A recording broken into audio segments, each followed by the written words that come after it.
Sino ang naglakas loob? Pagmuluhin ang aking pagtulong. Patawarin mo po ako, haring ngayon. Hindi ko sinasadya. Huwag mo ko kainin. At balang araw, susukuyan ko ang iyong kabutihan. Paano mo magkaroon ng hari? Maliit, maliit. Tama ang tatawag si mga ang mga karang. Ang kabayan ay tataligan ng kalak sa lupa. Ikaw? Tumulong sa akin? Nakakatawa. Pero sige, malalayain kita sa pagkakataon nito.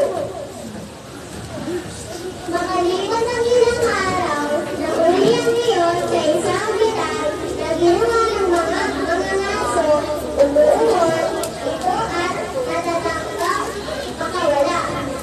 Naririnig ko ang tuhon ng hari. Ako, sila nasa kamay ni siya.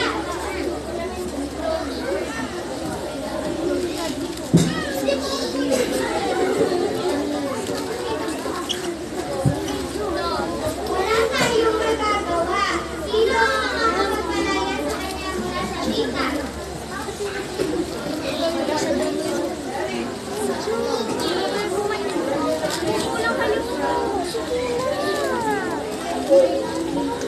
Wala tayong sapat na lakas.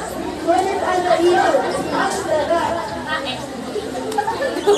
Huwag kayong mag-alala. Ako na ang bahala nito.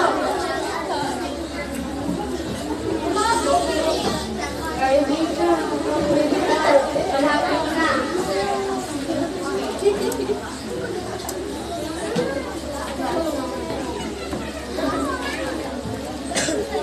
Ang tapang mo, huwag kang bibitaw at kilala. Sa wakas, nakatakas ang ngayon mula sa bitag dahil sa maliit na daga. Nakatingin siya sa daga nang may pasasalamat. Salamat sa iyo, magkikibigan. Hindi ko nasaan. Ikaw ang magliligtas sa akin.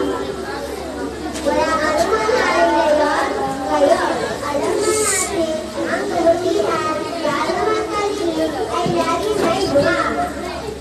At malaloon ang ngayon at ang daga ay naging magkaibigan.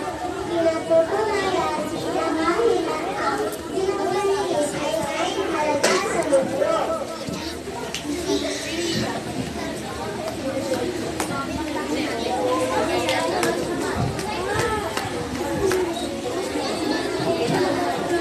Dito natatapos ang pabulan ng ngayon at daga. Isang kwento ng kabutihan at pagbibigayan. Wag muna kayong ilabas yung lahat ng kapit niyo. Labas niyo.